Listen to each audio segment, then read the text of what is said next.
안녕하세요. 함께요 만나요리입니다. 보통 보면 건 고사리가 가지고 요리를 할 때가 있고 또 삶아서 놓은 것을 가지고 요리를 할 때가 있는데요. 먼저 건 고사리를 삶는 것을 먼저 보여드릴게요. 고사리를 냄비에다 넣어주고요. 두 가지 방법이 있어요. 건 고사리를 부드럽게 불리는 방법. 첫째, 건 고사리에다가 뜨거운 물을 부어서 뚜껑을 덮어서 하루 정도 두면은 고사리가 이렇게 부들부들하게 불려져 있거든요. 그러면 그거를 한번 삶아서 사용을 하시면 되고요. 또 한 가지 방법은 이렇게 또 찬물을 넣고 끓여주세요. 뚜껑을 덮고 끓고 있는데요. 이렇게 해서 이제 불을 끄고 뚜껑을 덮어서 그냥 두세요. 이걸 두는데 얼마나 두느냐? 이제 내일 만약에 이제 고사리 나물을 할 거잖아요. 그럼 오늘 저녁에 이제 식사 다 하시고 그리고 고사리를 삶아서 두세요. 그래서 그 다음 날 돼서 이 고사리를 건져서 한 두어 번 헹궈서 다시 한번 또 팔팔팔팔 끓여주세요. 그래야지 고사리는 미끌거리지 않고 고사리 나물이 아주 맛있게 되어집니다. 고사리를 어저께 이제 한 번 삶아서 두었다가 이제 한 2번 헹궈서 이렇게 또 이렇게 끓여서 깨끗이 헹궈서 두은 거예요. 그래서 이걸 가지고 이제 고사리 나물을 할 건데요. 고사리는 이렇게 삶은 고사리가 900g이에요. 마늘을 5쪽을 다져주겠습니다. 마늘은요, 혹시 이제 제사를 지낸다든가 이러실 때에는 마늘 안 넣으셔도 돼요. 고사리를 깨끗이 씻어서 이제 채반에다가 건져 놓았잖아요. 기른 거는 이렇게 좀 잘라주면 됩니다. 또 이제 상차림을 할 때 가위에다 한번 이렇게 뚝뚝 잘라서 상차림을 할 때도 내도 괜찮아요. 오늘은 이제 또 색다른 방법으로 고사리 나물을 할 건데요. 고사리는 특히 이게 참 채소인데도 불구하고 이렇게 비린내가 나요. 그런데 이 고사리에는 무엇을 넣어주면 비린내가 안 나냐면 바로 집에서 담은 국간장을 넣어서 조물조물 묻혀줘야 돼요. 그냥 하면은 냄새가 나서 맛이 없어요. 이제 국간장을 2큰술을 넣어주고요. 그리고 참기름을 1큰술을 넣어줘요. 그리고 집에 이제 이 감칠맛을 내기 위해서 저는 이제 멸치 액젓이나 참치 액젓이나 까나리 액젓을 넣어주면은 아주 감칠맛이 나고 맛있거든요. 혹시라도 멸치 액젓이나 이러한 거 싫어하시면 국간장을 4큰술을 넣어주시면 돼요. 근데 저는 이제 멸치 액젓을 2큰술을 넣어줍니다. 여기다가 또 반드시 청주를 넣어줘야 돼요. 청주를 2큰술을 넣어주세요. 이 정도 하면은 이제 고사리 나물은 아주 맛있게 잘 되어져요. 이렇게 해서 이제 조물조물 묻혀 놓으세요. 이렇게 고사리 나물을 볶아줄 건데요. 식용유를 1큰술을 넣어주세요. 식용유가 들어가야지 맛있거든요. 그리고 불을 켜주고요. 여기에 아까 마늘 다져놓은 마늘을 넣어주세요. 마늘을 제가 제사를 지내시는 분은 마늘을 안 넣으셔도 된다 했잖아요. 제사 음식에는 마늘 안 넣어요 라고 말씀하시는 분이 계세요.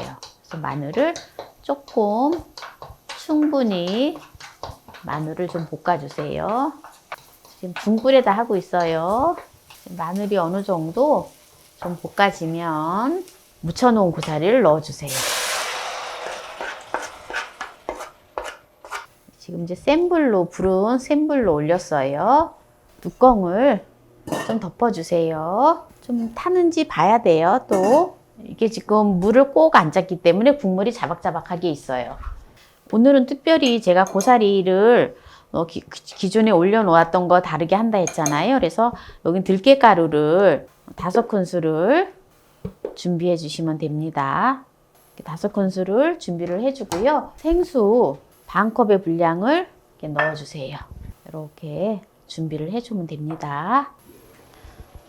고사리가 지금 이제 끓고 있는데요. 지금 고사리를 지금 제가 이렇게 볶고 있지만 고사리의 비린내가 하나도 안 나요. 신기할 정도로. 한번 이제 막 끓기 때문에 한번 이렇게 지금 이제 뒤적뒤적 해주고 있는 거예요. 잠시 또 뚜껑을 덮어줍니다. 고사리를 불에 올려놓은 지 5분이 되었는데요. 이제 고사리를 지금 이제 불을 아주 약한 불로 좀 줄여주고요. 약간 뜸을 들여줘요.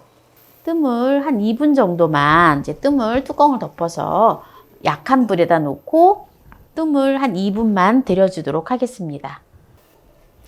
네, 이제 약한 불에서 한 2분 정도 두었는데요. 이제 지금 들깨가루를 이렇게 물에다가 풀어 놓았잖아요. 이거를 이제 넣고 이제 마무리를 해주면 됩니다.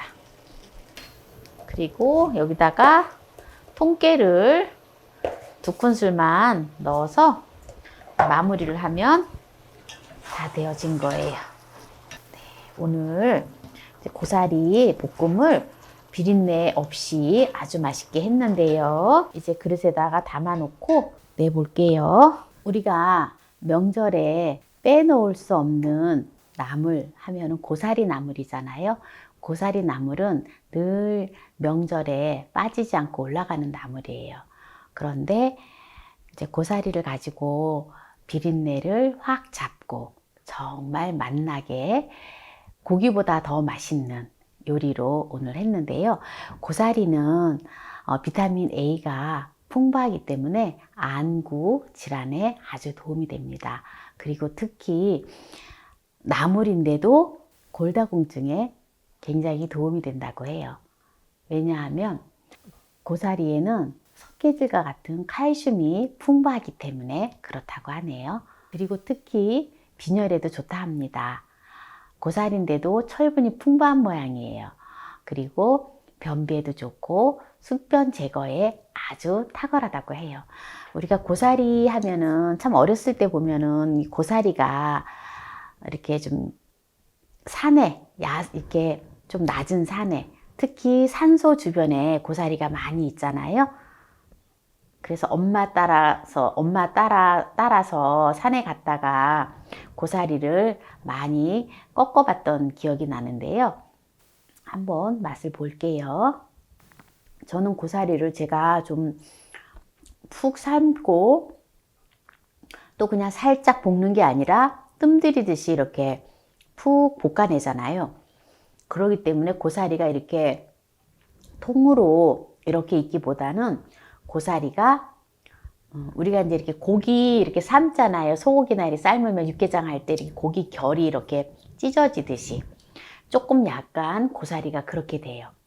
저는 이게 맛있더라고요. 오히려 이렇게 고사리가 이렇게 하나씩 살아있기보다는 약간 이렇게 조금 찢어질 듯한, 결이 찢어질 듯한 이런 느낌의 고사리 볶음이 저는 맛있어요. 그래서 저는 항상 이렇게 하거든요. 만약에 이게 싫으시면은 고사리를 조금 덜 삶으시면 됩니다. 특히 이제 고사리는 보면 우리가 소고기 뭐 육개장을 끓인다든지 뭐 할 때 고사리가 들어가잖아요. 근데 이제 고사리가 또 이렇게 이렇게 잘못 알고 있는지는 모르지만 과하게 영양 성분이 가하게 있는 것을 이렇게 조금 중화시켜주는 그러한 역할을 한다고도 하더라고요. 오늘 들깨가루를 넣고 또 고사리 볶음을 해보았는데요. 이 영상이 마음에 드셨다면 구독, 좋아요, 알람 설정 부탁드립니다. 이 영상을 끝까지 시청해주신 함께해요 만나요 우리 가족 여러분 감사합니다. 건강하세요.